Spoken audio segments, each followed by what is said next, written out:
Hello everybody, welcome back to the channel. Today in this video we're going to look at basic CSS. So here we'll start from complete basic, then we'll move to colors, then we'll move to spacing, typography, borders, dimensions, responsiveness. So we'll cover a lot of stuff in this video. So let us start this exciting video.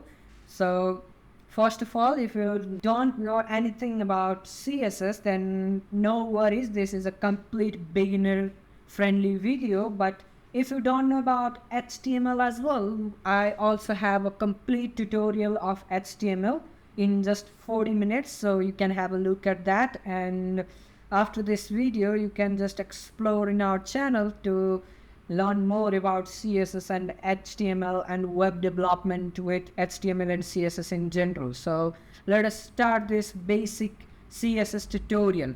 So first thing first, what I'm going to do is go to the programming folder and I'll make a new folder. So I'll make a folder named basic_CSS, and here I'll open VS Code inside it. So cd basic, and then I'll open up Visual Studio Code. So it is one of the best, by far the best code editor or development environment for a lot of programming languages. So it has built-in support for HTML, CSS, JavaScript and all this stuff. So what we'll do first is create a basic HTML file. So you may think this is a CSS tutorial and why do you need a CSS file, but HTML file, but let's see here. So I'll make a file called index.html, and I'll also create another file. So another file will be style.css, and first we'll look at how to link this CSS and all those things. So what I'm going to do is create this basic template. So I have here the basic setup for HTML, and for say, let's say I do h1, and this is the video tutorial for CSS. So let me zoom in a little bit. So zoomed in, and let me turn on the screencast mode so you can see what keys I'm typing here at the bottom. So now what I'll do is, first of all, here's the little button here that says go live.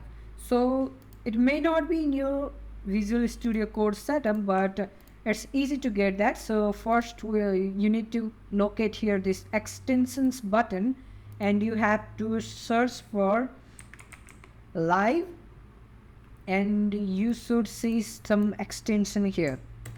So live, so why is not showing? I don't know, it's loading. So yeah, so the extension is live server. So you can just install either of this one or this at the top as well. So this is file server one, and this is another. So this has some PHP support, so I have installed this as this in my Visual Studio setup, but you can install either of these. And then what you can see here at the bottom is a go live button. So let's click on that, and then if you look at here, let me drag my browser here. So if you look at here, then this is the web page live hosted on our local host. So let me snap this here. So what we'll do first is discuss about how you can integrate HTML and CSS together. So for this there are basically three ways, namely inline CSS, internal CSS and external CSS. So let's first see what those things mean. So first what we are going to look at is something called inline CSS. So what this means is writing CSS inline. So writing CSS inside our HTML tag itself. So let me zoom in a little bit more. Let me close this window here and you can just see. So if I do here style tag, then look at here, we can do a lot of things here. We can do complete CSS here. So let's for a demonstration, let's do color and maybe aquamarine. So if you don't know this, don't worry, it is yet to come. It's the next topic. So if you look at here, the color changed. So let me snap this. So the color is changed. So this type of method of including CSS inside of HTML is known as inline CSS. So hope you understand. You can just write more CSS here, just doing this and just adding a semicolon, and let's say background color of maybe black. Let's do this. So you can see here it's applied. So you can write CSS here like this way. But as we grow our code base, there will be a lot of CSS properties, but it would be so much harder to maintain this type of code. So if you have so many styles in just inside the HTML tag, it's hard to maintain. So as a developer, we need to write maintainable and scalable code. So this is not a good approach. Sometimes it's useful just for minor tweaking here and there. So you can take in account for this. And another one is called internal CSS. So what I'm going to do here is just create a div, let's say, and here let's say subscribe to ramCoder. So if I save this and save, you'll see it here. So what we are going to do is internal CSS now. So in order to include internal CSS inside your HTML document, you have to go inside the head tag and then write a special tag style. So this is for internal CSS linking. So let me do a new line, and look, what I'm going to do is select a div. So this syntax, don't worry, I'll teach you all those things in a minute. So first we're going to understand how to link CSS. So if I select div and then I do, let's say, color of white and then background color of, let's say, black, and then text align center. So if you don't understand this, don't worry, it is yet to come. So first let's see the response here. So you can see it's right in the center. It has the white color text, black background, so it's applied.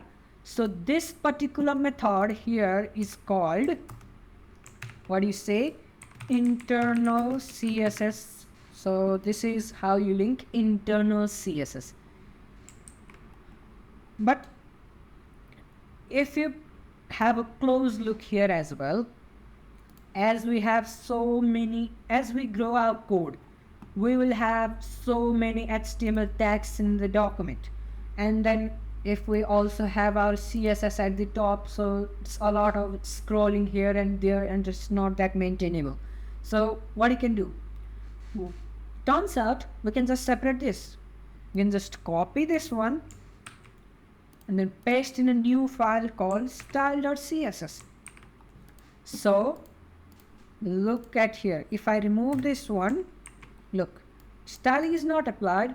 So turns out what we need to do is link the CSS file, external CSS file. So for that, let me go here inside the head tag itself And first let me add a little comment so that you can just have a look. External CSS, and then here turns out you can use a special tag. So it's called a link, and VS Code being smart, it has emit inbuilt. So you can just do link colon CSS and then hit enter. So what this does is creates this whole line for us. So this is the path of external CSS that we want to link. So what we can do here is just write dot referring to the current directory and then slash inside the current directory, that is basic CSS directory that we just made a moment ago. And then here you can see two files. So we want to link the CSS file. So what we'll do is style.css, and let me save this one and look at the output here as well. So as soon as I said, it is just as the previous one. So it is the same as internal CSS, but it's a way that we can just make our code modular and then maintainable and scalable. So if you have everything jumbled in a same file, that's not a good approach. But if you have separation of files, so you have a better file structure, then it's called a maintainable, a good code. So as a developer, you should build the habit of writing a better code every time. So this is how you link CSS. So inline CSS, internal CSS, and external CSS. So now this is how you link the CSS, and now we'll move into CSS properties more in depth. So before that, what we'll look at is, let me just write here as well, in CSS. So you may have seen here as well, I have wrote this syntax here. Turns out if you want to target a specific HTML element by its tag name, just like the h1 tag here, the div tag here, turns out what you can do is just write the tag name here and just give a curly braces here. So this just selects your HTML element. So what this does is nothing but just selecting so that we can apply some styles to it. So let me do some text align center. So if you don't understand, I'll make sure you understand in a moment. So you can see here text is aligned. So if you want to select or HTML tag, then you can do just write the tag name. So it's called selector specifier and all this stuff. So technical terms, no need to memorize that thing. And here the one thing to note is if you have multiple elements of same tag. So let's say we have a div and I want this div to be duplicated here.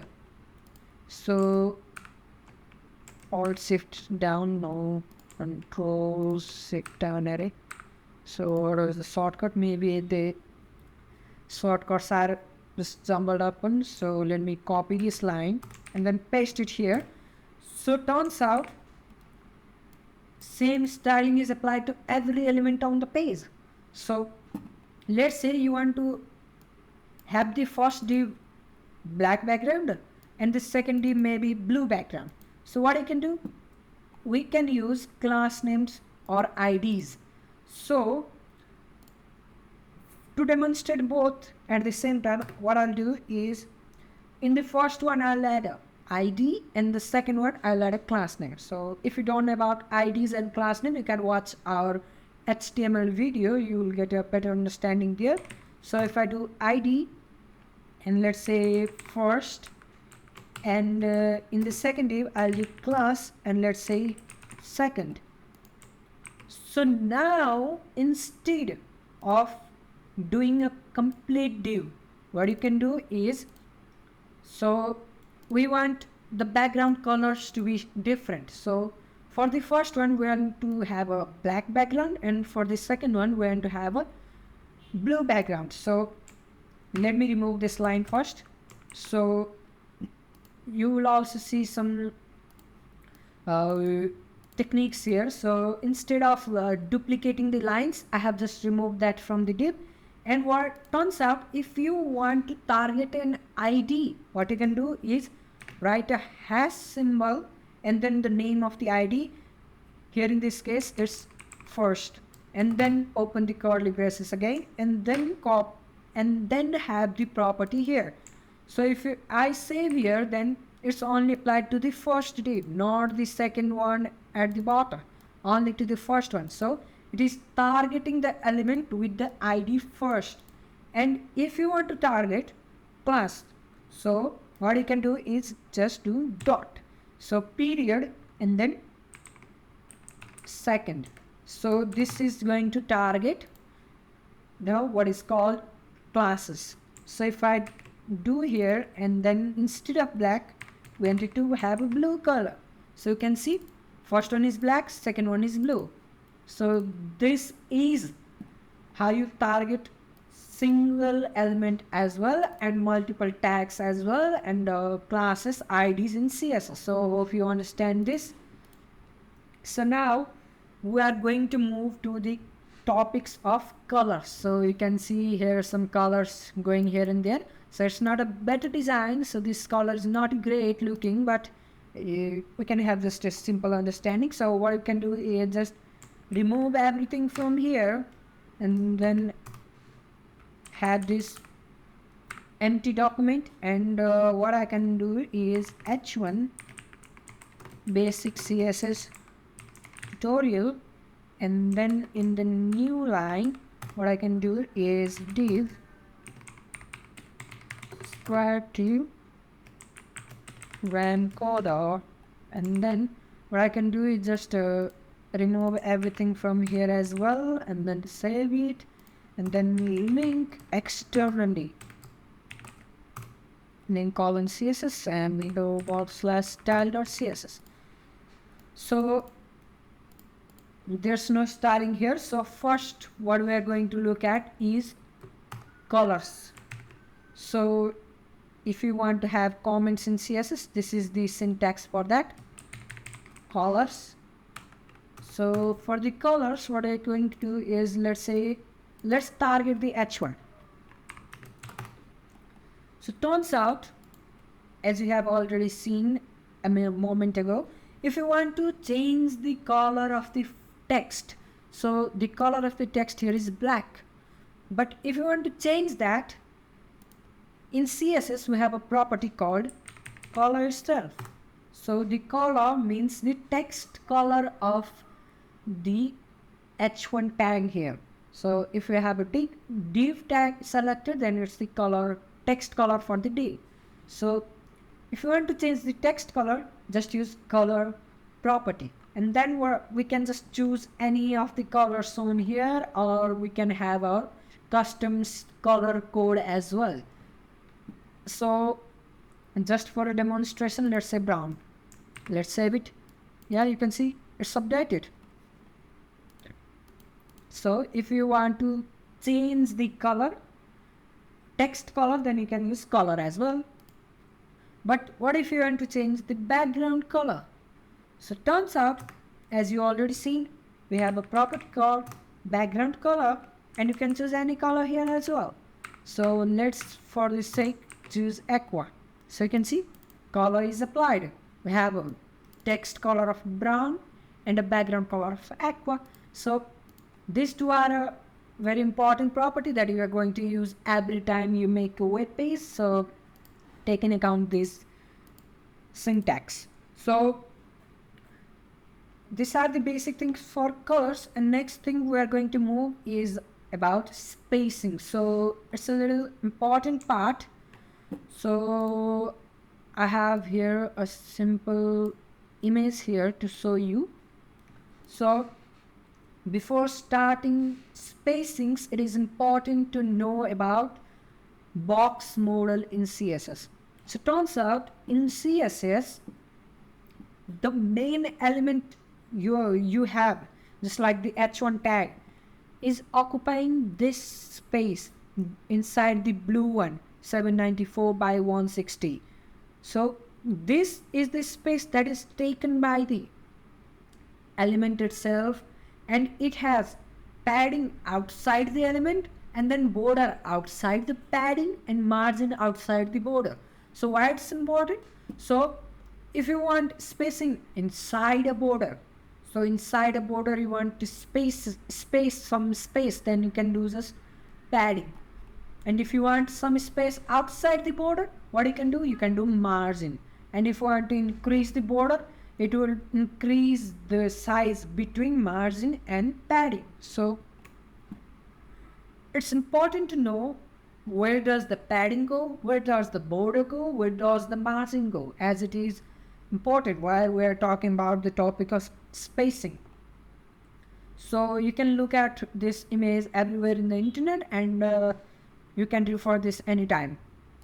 So this was the basic. So what you can do now is, let me snap this here and open this document again. Let's start margin. So where does the margin go? Outside the border.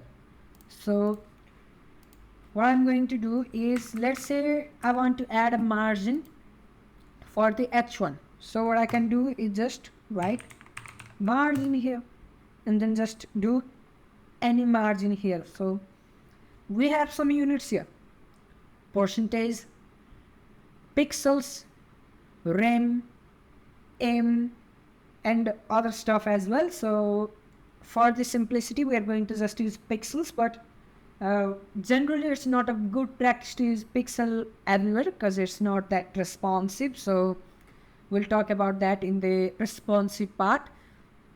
So for the simplicity we are going to use that. So let's say 10 pixels. So what is this code going to do?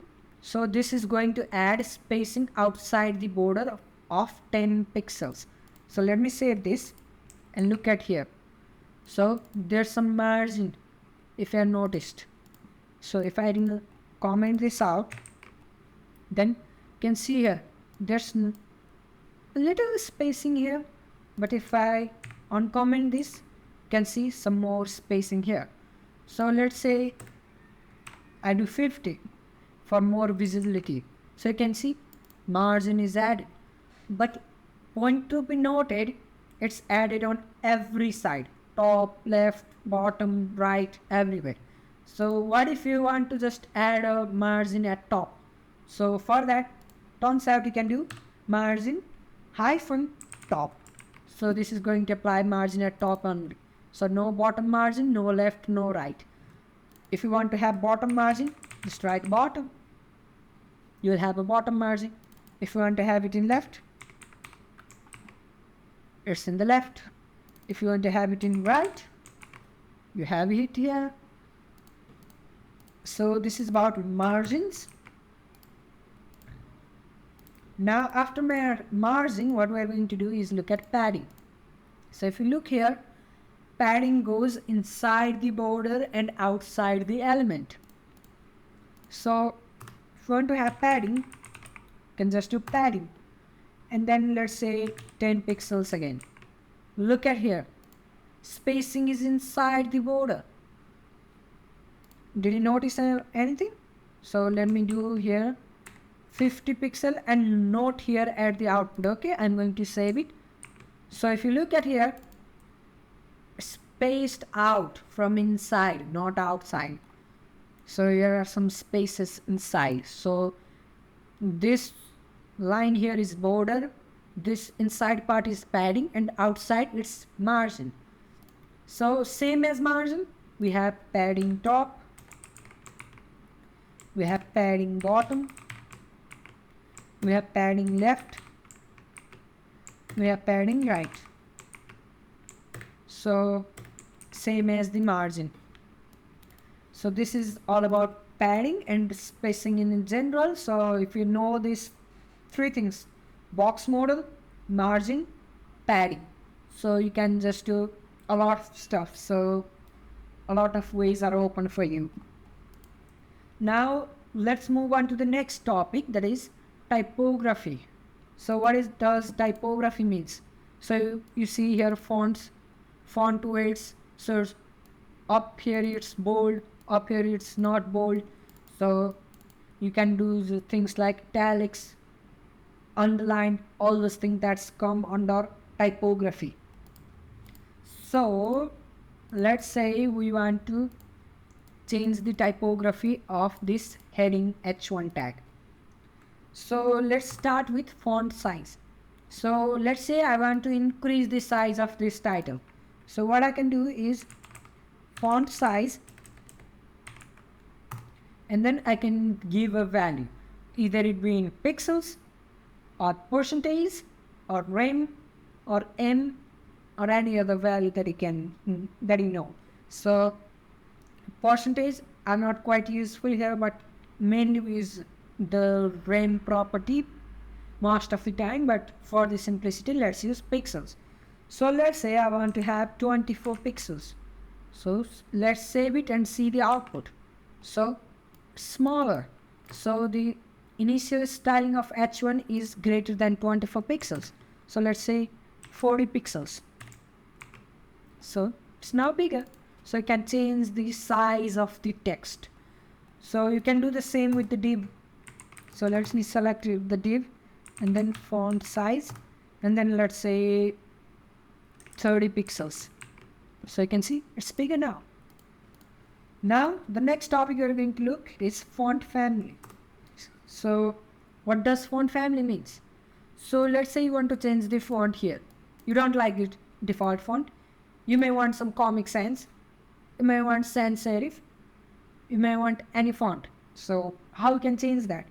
So we have a property here, font family, and then we can select so many font families here.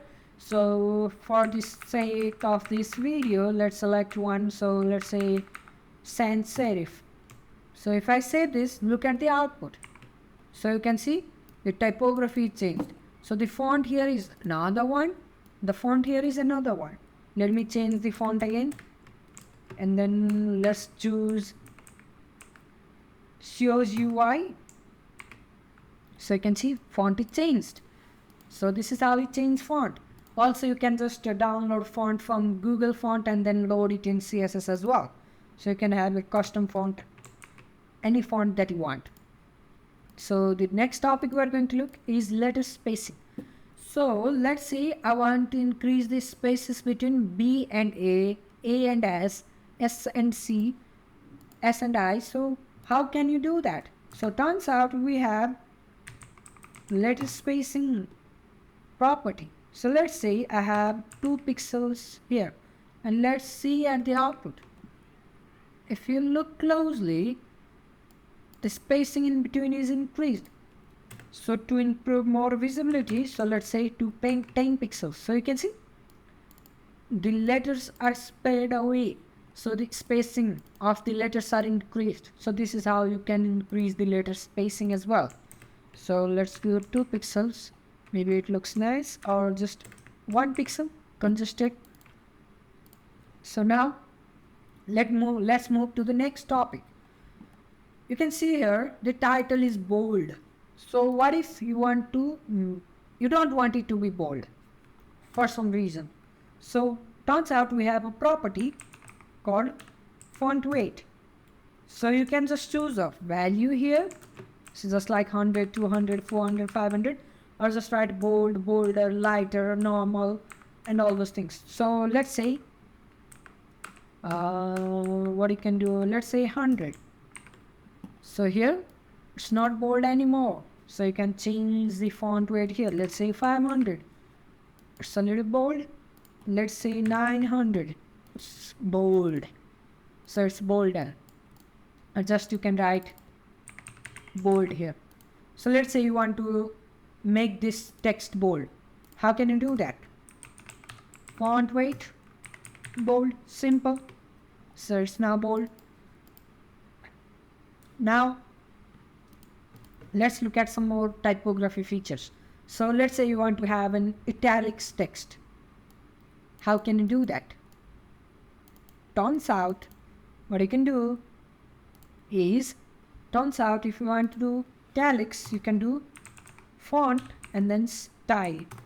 So here you can just do italic, and let's see here. So the font is italic now. And Let's say you want to underline. What you can do is text decoration, and then you can just do maybe we had some properties here. So maybe you want wavy line. So it's wavy. I don't know why it's not showing. So let's do underline. So you can see underline is working. So for some reason wavy was not working here. So you can do underline here as well. So this was for typography. So you can just change the typography and then make your web page looks way cleaner than it would look with the basic styling. Now let's move to the next topic. So that's going to be borders. So where's the border? Inside margin, outside padding. So let's say you can see a box here with a title. Let's say we want to have a border here with maybe a color of, let's say brown for saying this sake for this video. So turns out you can do is border, and then if you want to increase the width of the border, then we can do border width, then 2 pixels, let's say, and then it's not visible yet because we hadn't set the color. So border color, and then we can just say brown, maybe solid brown. So I don't know what's not working. So border style solid, we have to do this. So after we do border style solid, border width and border color, you can see we have a border. Turns out instead of this we can just do border and then 2 pixels for the size, solid for style, brown for color in one line, and you can see border is applied here. So it's outside the padding, inside the margin if you look closely. So let's increase this to 4 pixels for more visibility. And let's say you don't like this flat design, you don't like this sharp corners, you want to do rounded in things.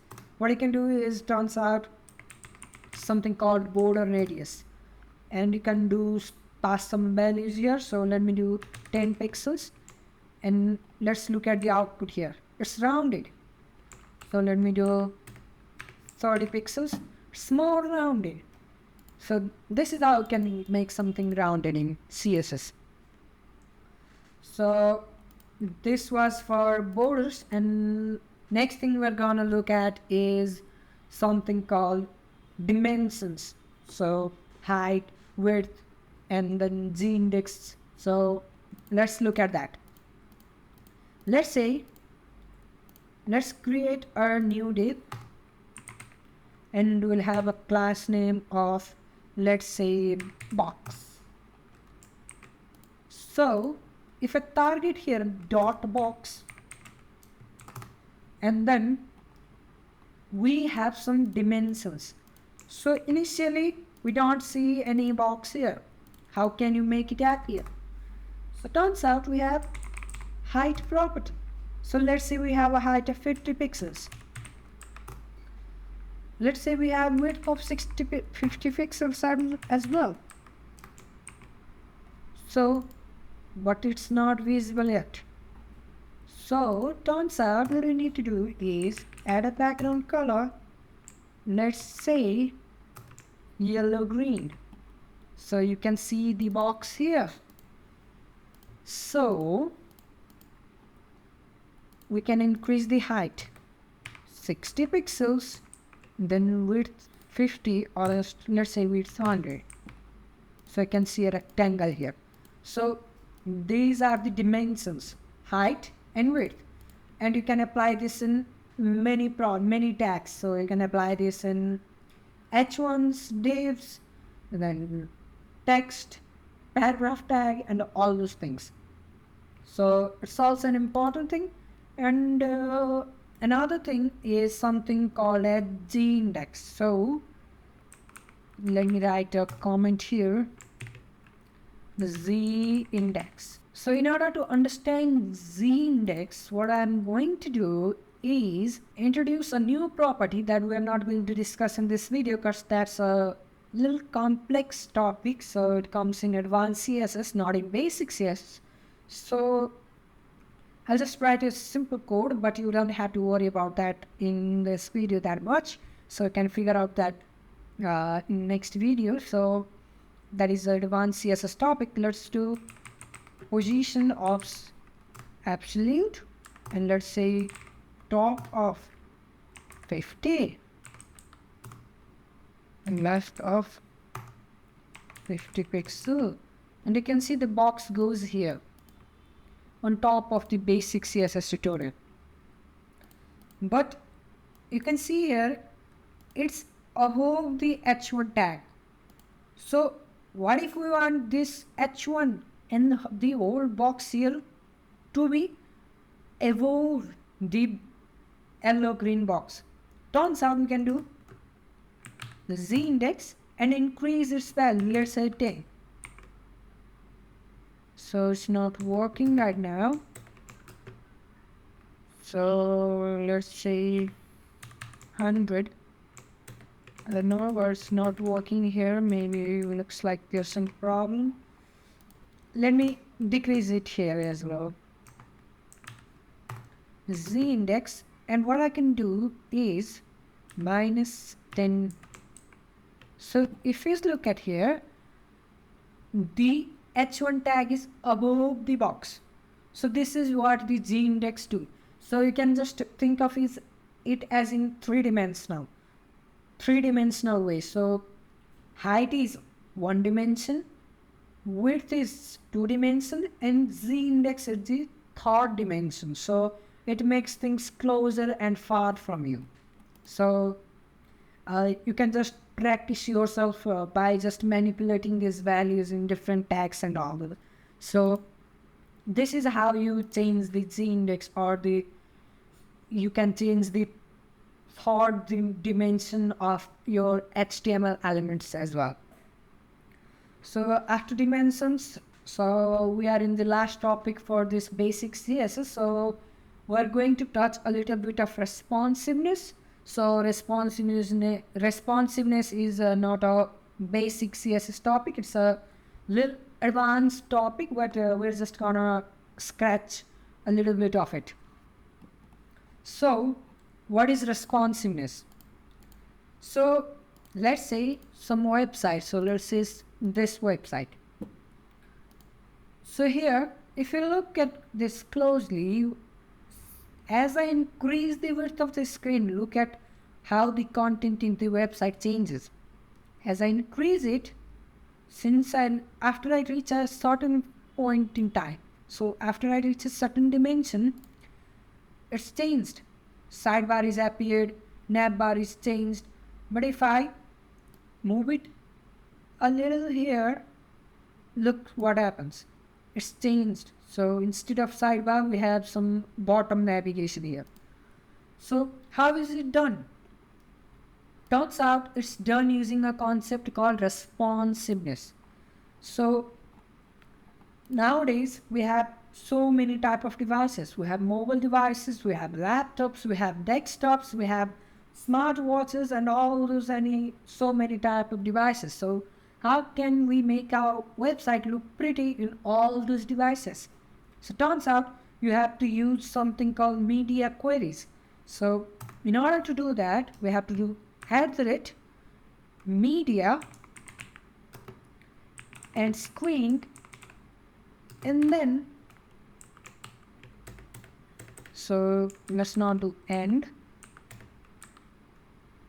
And what we can do is max width, let's say 768 pixels.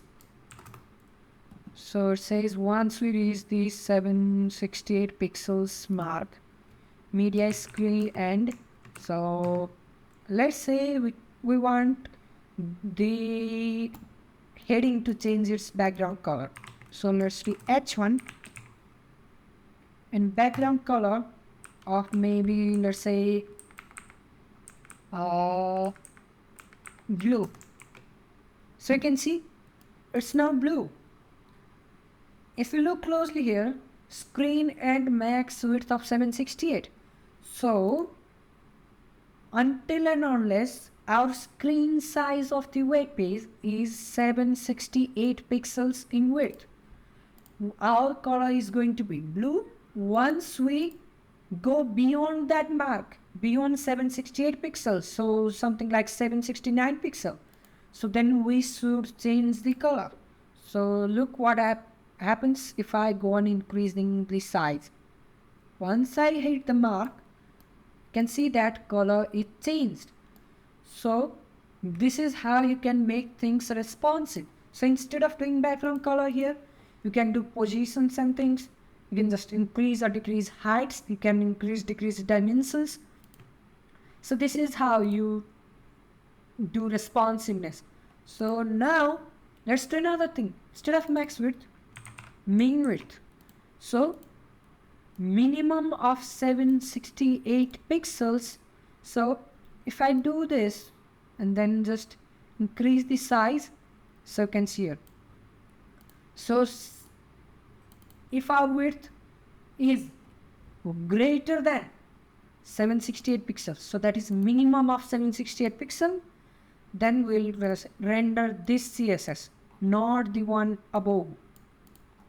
So this is how you can do responsive design. So we are just going to scratch this surface till here. So it's a little advanced topic. We have so many things about this.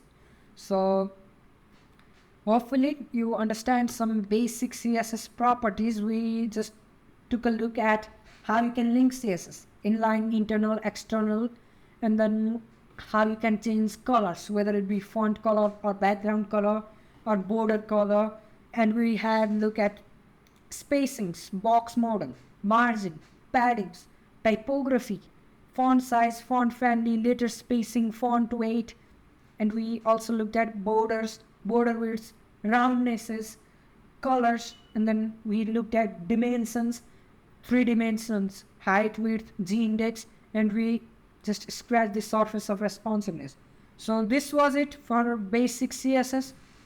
So we'll have another video for advanced CSS where we can cover things like grid, flexbox, positions, more responsive stuff, and all those things. So if you are comfortable till here, then you can just continue this and move over to the flexbox video we have in the channel, so that you can expand your horizon. And you can also look at internet. So maybe W3 Schools is a good resource, and there are all other YouTube channels or YouTube videos, courses there. So hope you learned something from this video. This was it. This is me signing off. Thank you.